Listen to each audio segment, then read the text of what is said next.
You told someone your big plan, and the moment the words left your mouth, something died. You felt it, that quiet deflation, like you just handed someone your energy and they pocketed it. And now the goal feels heavy, distant, like you already used up the reward before you did any of the work. That's not weakness. That's not you being unmotivated. That is a mechanism. And today, we break it, because there is a way of moving through the world that most people will never understand. It is silent, it is precise, and by the time anyone notices you, it's already done. Stay with me, because what you're about to learn doesn't just change how you think, it changes how you're perceived. And perception, in work, in relationships, in life, is everything.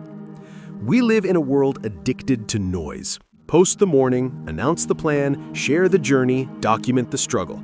And somewhere in all that broadcasting, people forget to actually build anything. The Stoics knew something we've lost. Marcus Aurelius, a man who ran an empire while fighting wars, battling betrayal, and watching people he loved die, wrote in private. He never published his journal. He never announced his philosophy. He simply became it. Today, we're going to break down 8 Stoic rules for winning in silence. These are not motivational quotes. These are operating principles, the kind that once you apply them, make you genuinely unpredictable, and that unpredictability becomes your greatest weapon. Let's get into it. 1. Silence is not weakness, it's self-control. Most people think silence means you have nothing to say. They assume if you're quiet in a meeting, you're unsure. If you don't argue back, you've lost. If you don't defend yourself immediately, you must be guilty.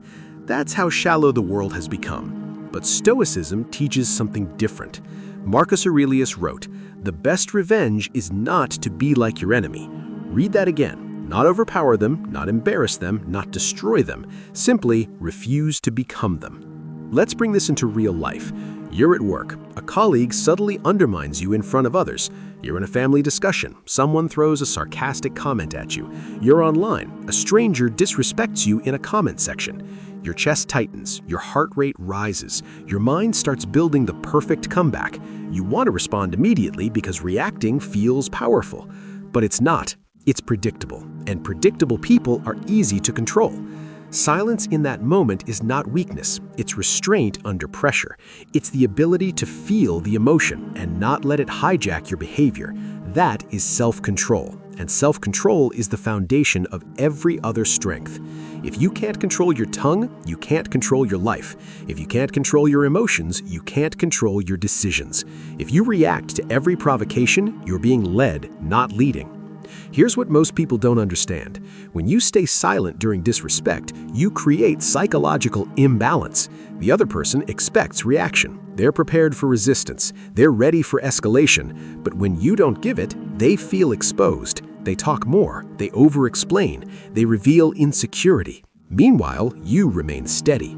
Calm is intimidating because it shows you're not easily moved. But silence does not mean suppression. Stoicism is not emotional numbness, it's emotional processing. You feel the anger, you acknowledge the sting, you observe the impulse to strike back, and then you choose not to. That pause, that space between stimulus and response is where power lives. In today's world, this is rare. Everyone is conditioned for instant reaction, instant replies, instant opinions, instant outrage. But the one who pauses, thinks, calculates, wins. Silence also protects your future. How many friendships ended because of one sentence spoken in anger? How many careers were damaged because of one emotional reaction? How many reputations were destroyed by one uncontrolled moment? Words are permanent. Once released, they can never be recalled. People might call you distant. They might call you cold. They might assume you're weak because you don't react. Let them. Because while they are reacting emotionally, you are building strategically. And when the moment comes, when your growth is undeniable, they'll finally understand. Your silence was never submission, it was preparation. If this hit you, type in the comments, "My silence is my power." And stay with me, because Rule 2 is where silence becomes a strategy, not just a response. 2. Silence before strategy. Most people don't fail because they're incapable. They fail because they move too fast. They see opportunity, they jump. They face criticism, they react. They feel pressure, they decide. And later, they regret. Marcus Aurelius wrote, "You have power over your mind, not outside events. Realize this, and you will find strength." Power over your mind means power over impulse, and impulse is expensive. Think about your own life. How many times have you said yes too quickly only to realize later you walked into a trap? A great business offer that drained your time, a relationship that felt exciting but ignored red flags, a heated argument where you said one sentence you wish you could erase. All of it happened because you acted before you thought. Silence creates space, and space creates strategy. When you go silent, you're not being passive, you're collecting data. You're watching body language, you're listening to tone, you're noticing inconsistencies. While others rush to speak, you are mapping the terrain. Think about a chess master. Before every move, silence. Not confusion, calculation. They're not just asking, what should I do next? They're asking, if I move here, what will they do? And after that, and after that. 3 moves ahead, 5 moves ahead, 10 moves ahead. That silence is what separates amateurs from masters. Now apply that to your world. Someone criticizes you publicly. Your instinct screams, defend yourself. But strategic silence asks, is this worth my energy? Are they seeking truth or attention? If I stay calm, will they expose themselves? Often, when you don't respond emotionally, the other person collapses under their own aggression. Silence forces people to reveal more than they plan to, and information is power. Here's something practical. Before any major decision, give it 24 hours. No announcement, no validation seeking, no emotional discussion. Just think, write it down. Worst case scenario, best case scenario, long-term consequences. You'll be shocked at how many urgent opportunities dissolve under quiet reflection. Strategic silence also means knowing when not to engage. Not every debate deserves you. Not every insult requires defense. Sometimes the strongest move is no move at all.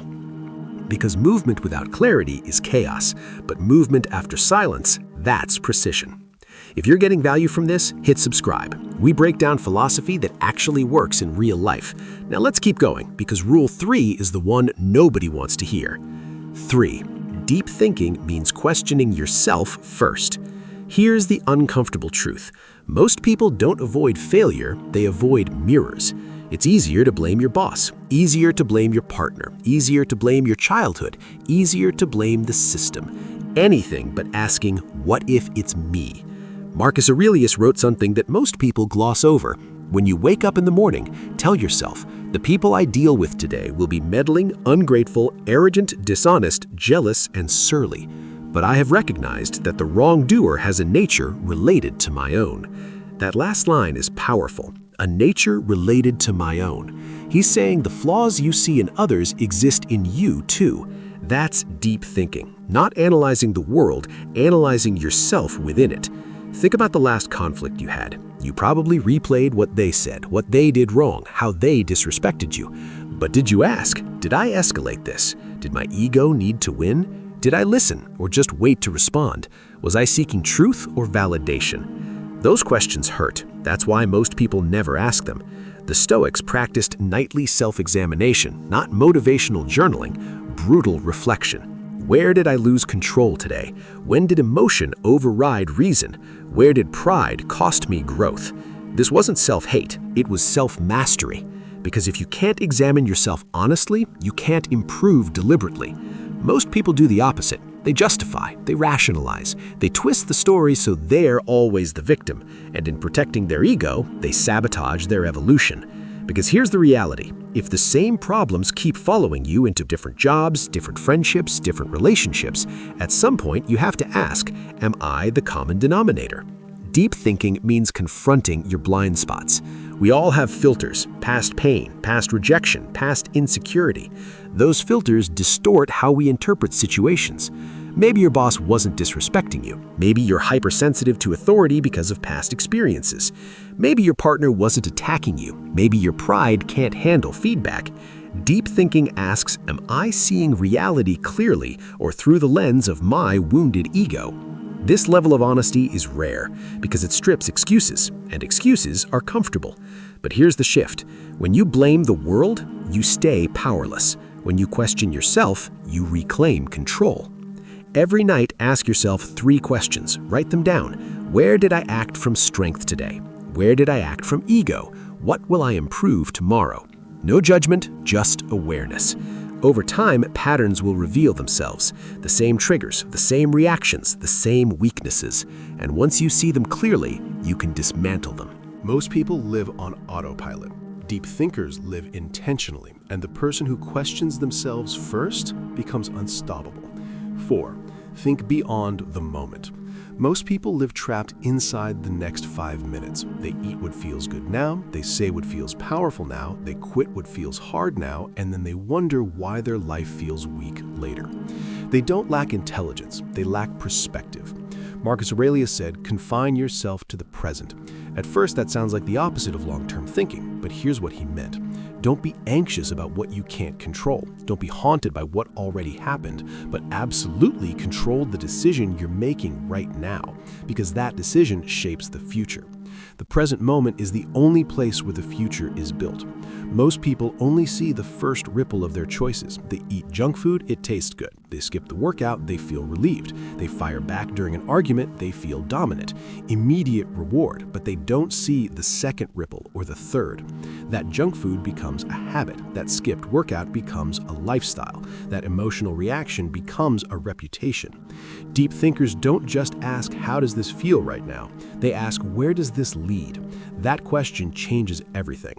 Imagine your life 1 year from now if you keep making the same decisions you're making today. Are you stronger, calmer, more disciplined, or just more comfortable?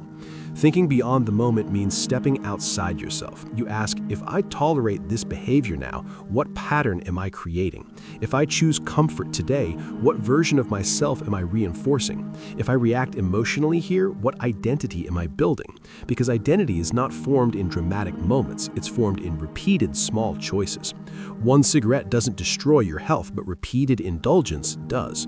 One angry outburst doesn't ruin your reputation, but repeated emotional instability does. One lie doesn't collapse trust, but patterns of dishonesty do. Everything compounds. Thinking beyond the moment also protects you from manipulation.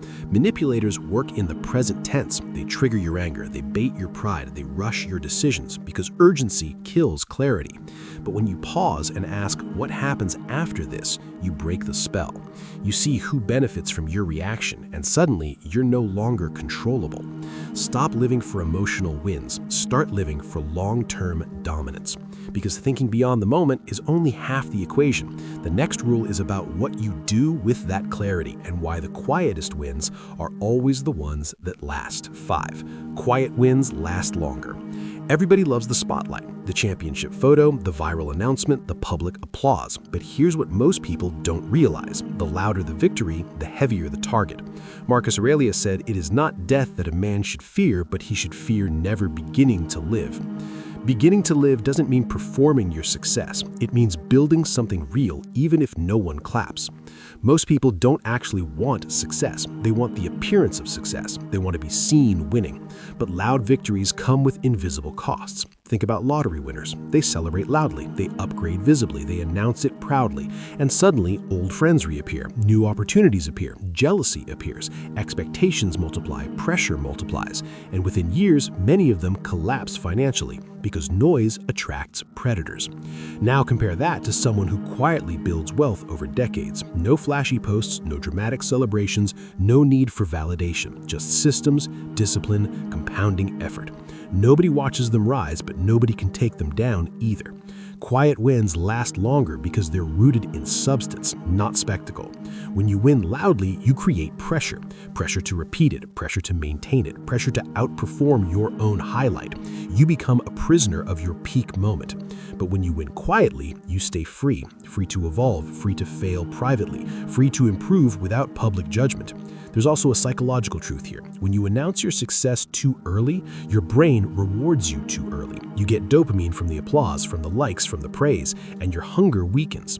That's why people who constantly talk about their goals often don't reach them. The announcement feels like achievement, but it isn't. Quiet builders don't steal their own momentum with premature celebration. They secure the foundation first. And here's something most people overlook. Quiet wins compound faster because while loud winners are celebrating step 1, you're already building step 3. No performance, no distraction, just momentum. And momentum is power. If this is resonating, subscribe right now. Every week we go deep on principles that actually move the needle. Let's keep going. 6. Don't announce the work. The moment you announce what you're building, you lose leverage. You invite opinions, you invite doubt, you invite distraction, and most of it comes disguised as support. Marcus Aurelius said, "Waste no more time arguing about what a good man should be one." Notice the brutality of that instruction. He didn't say talk about becoming one, declare your intention, post your transformation. He said be one. The work is the statement. Everything else is noise. Here's what really happens when you announce the work before it's done. First, you invite projection. People will tell you it's risky. They'll say be realistic. They'll disguise fear as advice. And even if you tell yourself you don't care, their words linger. In moments of struggle, those planted doubts resurface. Now you're not just fighting the difficulty of the task, you're fighting the echo of their limitations in your head. Second, you create false accountability. When you announce your plan publicly, you become accountable to their expectations, their timelines, their definitions of success. You start making decisions to look consistent instead of being effective, and the vision slowly becomes diluted. And third, and this is dangerous, your brain rewards you too early. When you say, "I'm starting a business," and people respond with excitement, your brain releases dopamine. It feels like progress, but you haven't built anything yet. The announcement becomes the achievement, and hunger dies. Real builders don't talk about the gym, they train. They don't talk about writing the book, they write. They don't call themselves entrepreneurs, they build systems that generate revenue. Titles are cheap, execution is rare. There's another danger in announcing. It attracts parasites, people who want association without contribution, copycats who move faster because they didn't waste time talking, critics who feel threatened and attempt to sabotage. But when you move quietly, you're unpredictable, untraceable, untouchable. And here's the deeper truth. When you know what you're building, you're forced to love the work itself. If you can't stay committed without applause, it was never a real goal. It was an identity performance. Silence filters out ego, because when you're not announcing, you can't pretend you've arrived. You see clearly how far you still have to go. You stay humble, you stay sharp, you stay disciplined. Drop in the comments, "I build in silence, I reveal in excellence." 7. Let people underestimate you. Most people are terrified of being underestimated. They need everyone to know how smart they are, how capable they are, how much potential they have. So they drop hints about achievements, they name drop, they over-explain their credentials. All of this screams insecurity, and worse, it shows their hand. Marcus Aurelius, the object of life is not to be on the side of the majority, but to escape finding oneself in the ranks of the insane. Being underestimated is one of the greatest strategic advantages you can have. When people underestimate you, they lower their guard. They don't see you as a threat. They don't prepare for you. They don't take you seriously. And that is exactly when you strike. Not with aggression, but with competence they never saw coming. Think about every major upset in sports, business, or life. It happens because someone was underestimated. The opponent didn't prepare properly. The competitor didn't take them seriously.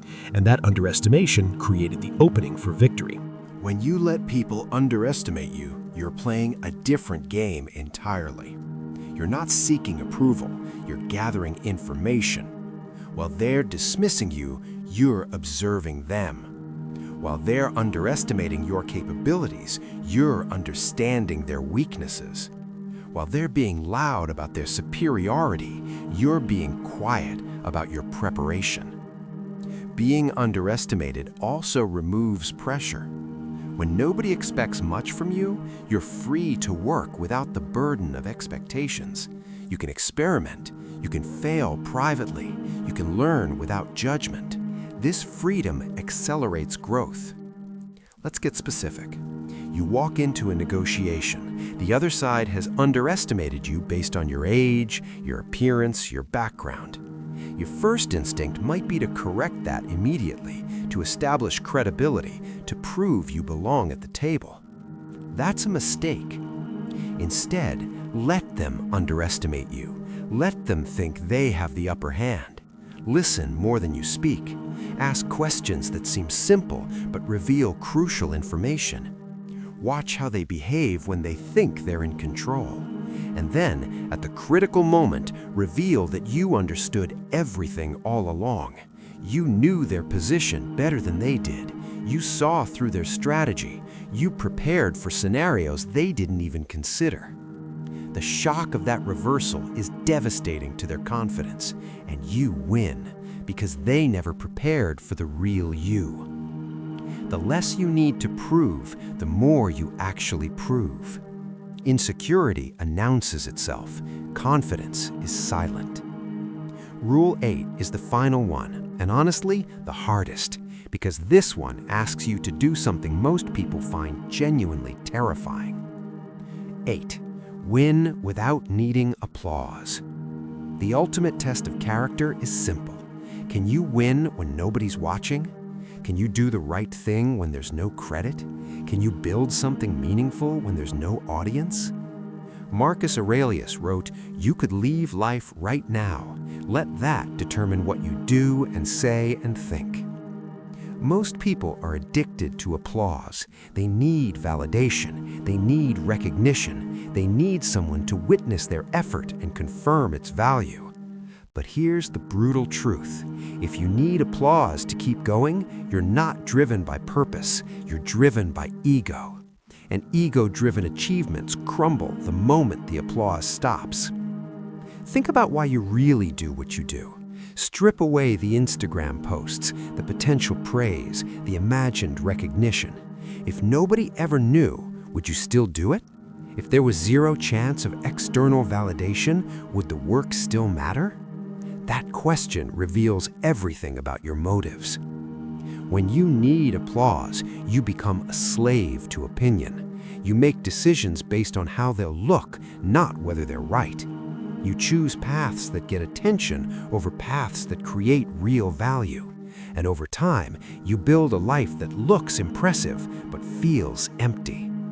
But when you win without needing applause, you're free. Free to take the harder path because it's the right one. Free to make the unpopular choice because it aligns with your values.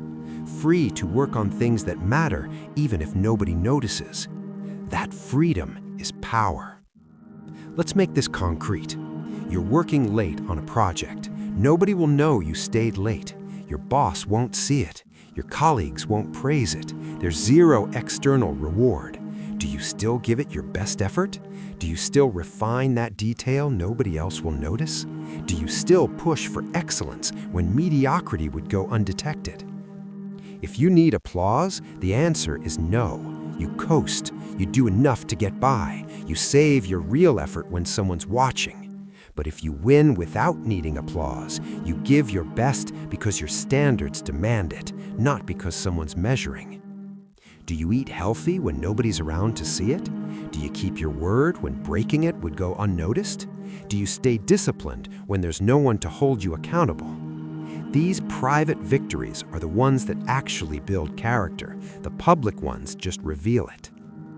Winning without needing applause also protects you from the fickleness of public opinion. Applause is unreliable.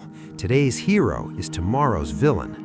The same people who cheer you will criticize you when trends change. If you're dependent on their applause, you'll be destroyed by their rejection. But if you're independent of both, you're unshakable. The most meaningful wins are the ones nobody sees. The battle you fight with yourself every morning to get up and do the work. The temptation you resist when giving in would be easier. The standard you maintain when lowering it would go unnoticed. These private victories build the foundation for everything else. Silence is not emptiness. Deep thinking is not inaction. Quiet winning is not hiding. These are the tools of the powerful, the strategies of the wise, the habits of people who build things that last. Real strength doesn't announce itself. Real wisdom doesn't need validation. Real victory doesn't require witnesses. In a world that rewards noise, the most powerful thing you can do is master silence. In a culture that celebrates performance, the radical act is building substance. So be silent, think deeply, win quietly. Let others chase applause while you chase excellence. Let them perform while you build. Let them talk while you execute. Because in the end, results don't need explanation. Quality doesn't need defense. Character doesn't need promotion. These 8 principles aren't just philosophy, they're a blueprint for living with power, purpose, and peace.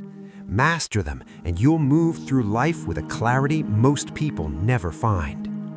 Now hit that like button, drop your favorite affirmation in the comments, share this with someone who needs to hear it, subscribe to this channel because we're just getting started.